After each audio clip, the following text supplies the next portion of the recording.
तुमचं सर्वांचं मनापासून स्वागत आहे. छंद जोपासणे याच्यावर मला अजून थोडं बोलावं वाटलं, म्हणून व्हिडिओ जरा वेगवेगळे घेतलेले आहे. एकाच दिवसाचे नाही आहे हे. आणि छंद मनाचा मित्र तर असतो. छंदामुळे एकटेपणासुद्धा दूर होतो. छंद असा असावा की कोणी कितीही वेळा आपल्याला असं म्हणायला पाहिजे, किती वेळा येईल ह्या गोष्टीचं, नुसतं माती झाडं आणि याच्याशिवाय हिला काही सुचतच नाही. पण त्यांना काय माहिती या गोष्टीमध्ये जे समाधान आहे ते कशातच नाही.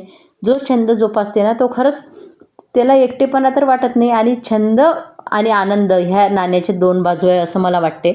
कारण जो व्यक्ती छंद जोपासते त्याला आनंद मिळतो, आणि तो एकटा जरी घरात असला ना तरी त्याला एकटेपणा जाणवत नाही.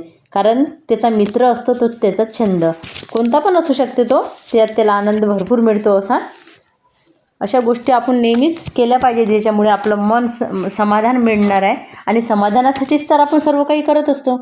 पण खरंच सुख तर हे छोट्या छोट्या गोष्टीतच दडलेलं असतं.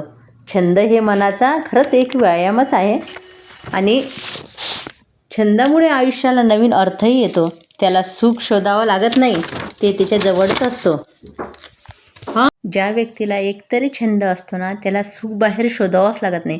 कारण सुख त्याच्या आतच असते आणि ते आपण इकडे तिकडे बघत असतो.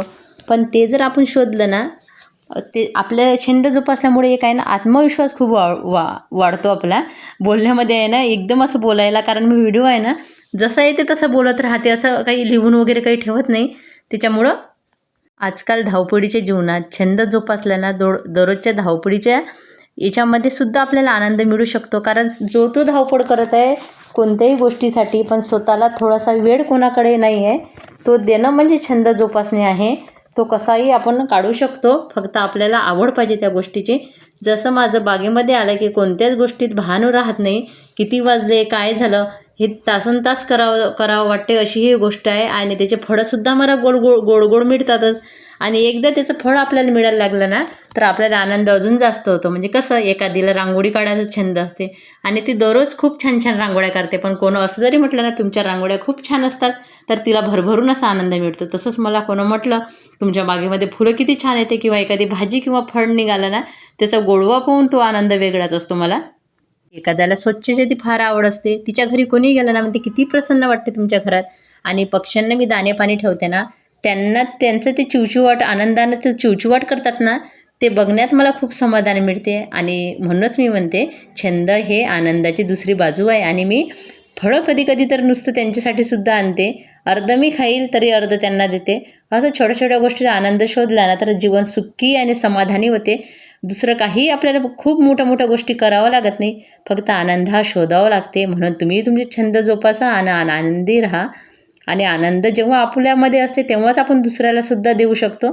छंद हा ताणतणावावरचा सर्वोत्तम उपाय. छंद जपताना माणूस स्वतःलाच शोधतो, स्वतःमध्ये विसरून जातो, असा हा छंद असतो. म्हणून प्रत्येकाला एकतरी छंद असावा आणि त्याच्यामध्ये तो नेहमी आनंदी राहावा असंच मला वाटते. म्हणून मी माझा छंद दिवसांदिवस इतका वाढत आहे, ते माझ्या झाडाच्या स्वरूपात तुम्हाला दिसेल. आणि सगळे झाडाचे व्हिडिओ माझी छोटी वाघ याच्यावर येत असतात. पण मी हे छंदाबद्दल बोलण्यासाठी मी हे काही व्हिडिओ घेतले जुने आणि त्याच्याबद्दल बोलली. आणि आता ह्या पक्ष्यांचा इतका वावर वाढला ना, त्याच्यामुळे सकाळी बागेमध्ये आली ना त्यांचा आवाज हे बघून खूप खूप छान वाटते मला. आणि बघा आता चिवताईची एकच येत होती पहिले माझ्या बागेमध्ये, पण आता 4-5 त्या तयार झालेल्या आहे. हेच बघण्यात मला खरंच सुख वाटते. आणि सुख म्हणजे नक्की काय असते हे मला कळलं, आणि ते तुम्हालाही कळावं असं मला वाटते. कारण त्याच्यामुळे माणूस आनंदी राहतो. त्याला असं कोणाचीच गरज भासत नाही की मला कोणीतरी पाहिजे सोबत किंवा काही, कारण तो त्याच्या कामात इतका दंग असते ना, तर त्याच्यामुळे त्याला खूप खूप छान वाटते. आणि कुठेही तो जाईल तरी तो थोडासा छंद जोपासेल ना तर त्याला एकटेपणाच जाणवणार नाही असं मला वाटते. तुम्ही पण तुमचे काही छंद असेल तर मला कमेंट करू शकता. आणि व्हिडिओ आवडत असेल तर मात्र चॅनलला एक लाईक, सबस्क्राईब करा. मी पण तुमच्यासाठी असंच काहीतरी छान पॉझिटिव्हिटी देणारं घेऊन येणार आहे. आणि अशा छोट्या छोट्या गोष्टीत आनंद मानायला शिका आणि जीवन सुखी आणि समाधानी बनवा. कारण जीवन हे खूप छान आहे आणि हे नेहमी मिळत नाही. म्हणून छोट्या छोट्या गोष्टीचा आनंद घेत आपलं जीवन आपण जगलं पाहिजे आणि इतरांना थोडा आनंद दिला पाहिजे. जेव्हा आपण दुसऱ्यांना आनंद देतो ना तो 100 पटीनं आनंद आपल्याला मिळत असतो. आणि त्याच्यामुळंच मी असे काही व्हिडिओ तुमच्यासाठी बनवले. कसा वाटला नक्की सांगा. धन्यवाद ताईंनो सर्वांचे तुमचे.